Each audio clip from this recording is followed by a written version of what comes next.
विधायकों के आगे एक बालक की तरह अपना रिपोर्ट कार्ड दे करके आपके आशीर्वाद लेने आया हूं, आपकी शाबाशी लेने के लिए आया हूं। आप याद करिए, 10 साल पहले हमारा देश लाखों करोड़ के घोटाले में शर्मसार था। कोई दिन ऐसा नहीं था कि जहां घोटाले की खबरें अखबार में हेडलाइन न हो। कभी 2G घोटाला, अभी 5G का जमाना है ना, कोई घोटाला सुना है? 2G का घोटाला, कोयले का घोटाला, कभी डिफेंस में घोटाला, कभी CAG में घोटाला, कभी कॉमनवेल्थ में घोटाला, कभी हेलीकॉप्टर में घोटाला, कभी पनडुब्बी में घोटाला, सबमरीन में घोटाला। कांग्रेस ने जल, थल, नभ, धरती से लेकर समंदर से लेकर के आसमान तक हजारों लाखों करोड़ रुपयों के घोटाले घोटाले घोटाले करके रखे थे। ऐसी विकट परिस्थिति में आपने मुझे वहां भेजा। आप मुझे बताइए, आपके इस बेटे के लिए आपको गर्व होता हो कि नहीं? 10 साल में एक भी घोटाले की खबर सुनी है क्या? एक भी घोटाले की खबर सुनी है क्या? जरा आप लोग जवाब देंगे तो मुझे पता चलेगा कि मेरे परिवारजनों को एक भी घोटाले की खबर सुनी है क्या? मोदी पर एक भी घोटाला चिपका है क्या? ये आपके बेटे का रिपोर्ट कार्ड सुनकर के आपको गर्व होता है कि नहीं होता है? जरा पूरी ताकत से मुझे आशीर्वाद चाहिए। आपको गर्व होता है कि नहीं होता है? आपको गर्व होता है कि नहीं होता है? साथियों, 10 साल पहले देश की सरकार से गरीब का भरोसा उठ गया था। कांग्रेस सरकार खुद को माई बाप समझती थी, उसी के भरोसे जीना और कांग्रेस को गरीब को तरसा तरसा कर मूलभूत सुविधाएं देना, कभी वंचित रखना, कभी लटका के रखना, किसी के सामने किसी दूसरे को दे देना, उनको उसी में आनंद आता था। गरीब को लगता था कि ये सरकार हमारे लिए है ही नहीं।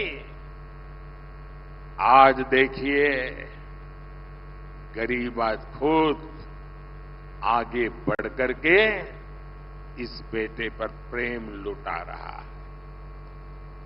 पहनने के लिए पूरे कपड़े न हो, 80-90 साल की आयु हो, वो मां जब कहती है कि दिल्ली में मेरा बेटा, दिल्ली में मेरा बेटा बैठा है, मुझे खाने के लिए वो भेजता है, तो बेटे को संतोष होता है कि नहीं होता है? जब गरीब का पेट भरता है तो आपके इस बेटे पर आपको गर्व होगा कि नहीं होगा? साथियों, आज सरकार उनकी चिंता करती, माताएं, बहनें, बेटियां अपना आशीर्वाद देते हुए थकती नहीं है। आपको हमेशा हमेशा गर्व होगा आपके बेटे के इस काम पर। साथियों, 10 साल पहले पूरी दुनिया भारत को बोझ समझती थी, कहती थी भारत खुद भी डूबेगा और हमें भी ले डूबेगा। कोई कहता था ये तो कंगाल देश है, ये तो कमजोर देश है, और पड़ोसी आए दिन बम धमाके करते थे, निर्दोष लोगों को मौत के घाट उतारते थे। दुनिया की बड़ी बड़ी कंपनियां भारत में आने का नाम तक नहीं लेती थी। और आज क्या स्थिति है? आज दुनिया में भारत का डंका बज रहा है कि नहीं बज रहा है? मैं आपसे बात करना चाहता हूं भाई। मैं जानता हूं मैं हिंदी बोल रहा हूं, मुझे गुजराती बोलना चाहिए, लेकिन ये टीवी वाले चाहते हैं कि कुछ हमारी रोजी रोटी का भी ख्याल रखो। आप मुझे बताइए साथियों, आज दुनिया में हिंदुस्तान का डंका बज रहा है कि नहीं बज रहा है? हिंदुस्तान का डंका बज रहा है कि नहीं बज रहा है? अमेरिका में भी हिंदुस्तान का डंका बज रहा है कि नहीं बज रहा है? यूरोप में हिंदुस्तान का डंका बज रहा है कि नहीं बज रहा है? ऑस्ट्रेलिया में भी हिंदुस्तान का डंका बज रहा है कि नहीं बज रहा है? जापान में भी हिंदुस्तान का डंका बज रहा है कि नहीं बज रहा है? किसके कारण? किसके कारण? किसके कारण? किसके कारण? किसके कारण? ये मोदी के कारण नहीं है, ये आपके एक वोट के कारण है। ये आपके वोट की ताकत है कि आज मोदी वहां बैठा है और दुनिया में हिंदुस्तान का डंका बज रहा है।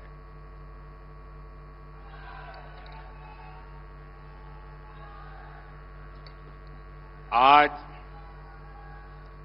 बड़ी बड़ी कंपनियां भारत में आने के लिए उनके बीच में होड़ मची हुई है, स्पर्धा चल रही है। भारत आज आत्मनिर्भर बन रहा है। भारत आज आतंकवादियों को भेजने वाले लोगों को पता है, अब भारत घर में आकर के घुस करके मारता है। और मैं मानता हूं हर गुजराती को गर्व होता होगा। साथियों, 10 साल पहले भारत दुनिया की 11 नंबर की अर्थव्यवस्था थी। दुनिया में हमारा नंबर 11 था।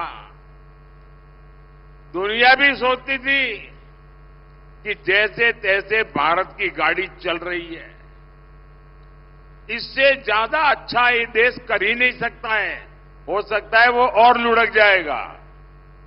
लेकिन 10 साल पहले आपने अपने बेटे को बिठाया और 10 साल के भीतर भीतर भारत छलांग लगाकर दुनिया की 5 नंबर की अर्थव्यवस्था बन गया। पूरी दुनिया चौंक गई।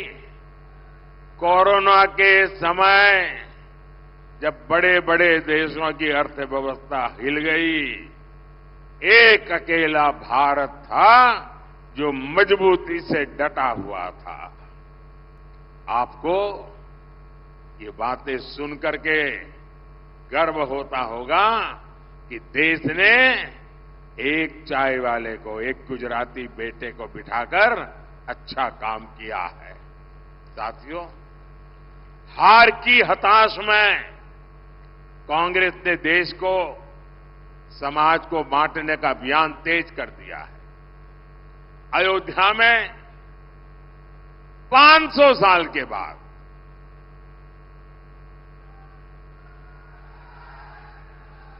500 साल के बाद